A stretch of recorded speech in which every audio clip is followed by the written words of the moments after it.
ലൂക്കയുടെ സുവിശേഷം 24-ാം അധ്യായം 44 മുതൽ 53 വരെയുള്ള തിരുവചന ഭാഗം. ഉദ്ധാനത്തിന് ശേഷം ഈശോ മിശിഹ തന്റെ ശിഷ്യന്മാർക്ക് പ്രത്യക്ഷപ്പെടുന്നതും അന്തിമ നിർദ്ദേശം നൽകുന്നതും കൈകൾ ഉയർത്തി അവരെ അനുഗ്രഹിക്കുന്നതും സ്വർഗാരോഹണം ചെയ്യുന്നതുമൊക്കെയാണ് സുവിശേഷ ഭാഗം. ഉദ്ധാനത്തിന് ശേഷം ക്രിസ്തു സാന്നിധ്യം വ്യക്തമായും കൃത്യമായും അനുഭവിച്ച ശിഷ്യന്മാരെയാണ് സുവിശേഷത്തിൽ നാം കാണുന്നത്. 3 കാര്യങ്ങളാണ് നമുക്ക് ധ്യാനിക്കാനുള്ളത്. ഒന്നാമത്, ഈശോ മിശിഹ ശിഷ്യന്മാരുടെ മനസ്സ് തുറന്നുവെന്ന് സുവിശേഷത്തിൽ നാം വായിക്കുന്നു. നിയമത്തിലും പ്രവാചക ഗ്രന്ഥങ്ങളിലും സങ്കീർത്തന ഗ്രന്ഥങ്ങളിലുമൊക്കെ ഈശോയെക്കുറിച്ച് പറഞ്ഞ കാര്യങ്ങൾ പൂർണ്ണമായി ഉൾക്കൊള്ളുവാനായിട്ട് ശിഷ്യന്മാരുടെ മനസ്സ് അവിടുന്ന് തുറക്കുകയാണ്. പീഡാസഹനവും മരണവുമൊക്കെ അവർക്ക് സങ്കടത്തിന്റെ കാരണമായിരുന്നു. ഉദ്ധാനവും സ്വർഗാരോഹണവുമൊക്കെ സന്തോഷത്തിന്റെ കാരണം. പക്ഷെ പലതും അവർക്ക് മനസ്സിലായിരുന്നില്ല എന്നും സുവിശേഷത്തിൽ നാം വായിക്കുന്നുണ്ട്. ഈശോ മിശിഹായുടെ കൂടെ ആയിരുന്നപ്പോൾ മനസ്സിലാകാത്തത് പോലും അവർക്കിന്ന് മനസ്സിലാകുന്നുണ്ട്.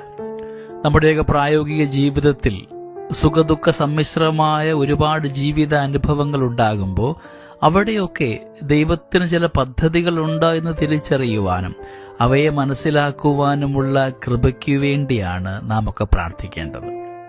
രണ്ടാമത്തേത്, ബഥാനിയ വരെ ശിഷ്യന്മാരെ അവിടുന്ന് കൂട്ടിക്കൊണ്ടുപോയി കൈകൾ ഉയർത്തി അനുഗ്രഹിച്ച് മറയുമ്പോൾ ശിഷ്യന്മാർ ആരും സങ്കടത്തിലല്ല, സന്തോഷത്തിനും അപ്പുറത്തേക്കുള്ള ആനന്ദത്തിലാണെന്ന് സുവിശേഷം ഓർമ്മിപ്പിക്കുന്നു.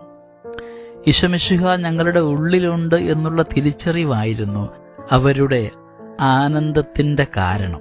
ഓരോ ദിവസവും വിശുദ്ധ കുർബാനയിൽ സംബന്ധിച്ച് ഈശോയെ സ്വീകരിക്കുന്ന നമുക്കും വേണ്ടത് ഈ ഒരു ഉറപ്പും ആനന്ദവുമൊക്കെയാണ്. നാം ആരും ഒറ്റയ്ക്കല്ല, ക്രിസ്തു നമ്മുടെ കൂടെ ഉണ്ടെന്നുള്ള തിരിച്ചറിവാണ് നമുക്ക് ആനന്ദം സമ്മാനിക്കുന്നത്. കൂടെ നമ്മൾ വായിക്കുന്നുണ്ട്, ശിഷ്യന്മാർ ഈശോയെ ആരാധിച്ചു എന്ന്. 3 വർഷം കൂടെ വസിച്ചപ്പോൾ പോലും ശിഷ്യന്മാരാരും ഈശോയെ ആരാധിച്ചിട്ടില്ല. ഉയർപ്പിന്റെ സന്തോഷത്തിലായിരുന്നപ്പോഴും ആരാധന മനോഭാവമൊന്നും ഉള്ളതായിട്ട് കാണുന്നില്ല. ഇപ്പോ മനസ്സ് തുറന്നപ്പോ എല്ലാവിധ രഹസ്യങ്ങളും മനസ്സിലായപ്പോൾ അവർ ഈശോയെ ആരാധിക്കുകയാണ്. ഈശോയെ ആരാധിച്ച ശിഷ്യന്മാരുടെ മനസ്സിലാണ് ആനന്ദമുണ്ടായത്. ഓരോ ഞായറാഴ്ചയും ഇടവക ദൈവാലയത്തിൽ പങ്കെടുത്ത് പരിശുദ്ധ കുർബാന ഉൾക്കൊണ്ട് ദൈവത്തെ ആരാധിക്കുമ്പോൾ നമ്മുടെയൊക്കെ മനസ്സിലും ഉണ്ടാവേണ്ടത് ഇതേ ആനന്ദം തന്നെയാണ്. മൂന്നാമത്തേത്, ശിഷ്യന്മാർ ആനന്ദത്തോടെ ജെറുസലേമിലേക്ക് മടങ്ങി. ഈശോ മിശിഹായുടെ ശുശ്രൂഷയുടെ കൂടുതൽ ഭാഗവും ജെറുസലേമിൽ തന്നെയായിരുന്നു. അവന്റെ പീഡാസഹനവും മരണവുമൊക്കെ ജെറുസലേമിൽ വെച്ച് തന്നെയായിരുന്നു. മുൻപ് ശിഷ്യന്മാർക്ക് ജെറുസലേമിലേക്ക് പോകുവാൻ ഭയമുണ്ടായിരുന്നു. ഇപ്പോൾ മനസ്സ് തുറന്നപ്പോൾ അവരുടെ ഭയവും മാറിപ്പോവുകയാണ്. ഈശോ തന്റെ ദൈവിക പദ്ധതികളൊക്കെ അവസാനിപ്പിച്ച ഇടത്ത് തന്നെയാണ് ശിഷ്യന്മാർ തങ്ങളുടെ ശുശ്രൂഷ ആരംഭിക്കുന്നത്. അതിനുള്ള ശക്തിക്കു വേണ്ടി ദൈവാത്മാവിന് വേണ്ടി പ്രാർത്ഥിക്കുന്നതും ജെറുസലേമിൽ തന്നെയാണ്. നമ്മുടെ ഓരോരുത്തരുടെയും ജെറുസലേം എന്നത് നമ്മുടെയൊക്കെ ഇടവക ദൈവാലയമാണ്. ഈശോ മിശിഹായുടെ പീഡാസഹന മരണ ഉദ്ധാന സ്വർഗാരോഹണ രഹസ്യങ്ങളൊക്കെ നാം ധ്യാനിക്കുന്നത് നമ്മുടെ ഇടവകയിൽ തന്നെയാണ്. ഇടവകയുടെ അൾത്താര സമ്മാനിക്കുന്ന കൃപയിൽ അൾത്താരയിലും ശക്തി സ്വീകരിച്ചുകൊണ്ട് നമ്മുടെ പ്രവർത്തന മണ്ഡലങ്ങളാകുന്ന ജെറുസലേമിലേക്ക് പോകുവാനായിട്ട് നമുക്ക് സാധ്യമാകണം.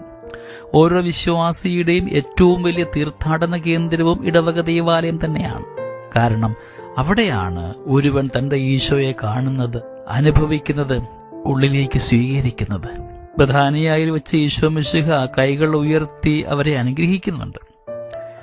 ഓരോ പരിശുദ്ധ കുർബാനയിലും ഇതേ ആശീർവാദം തന്നെയാണ് പുരോഹിതന്റെ നമുക്ക് ലഭ്യമാവുക.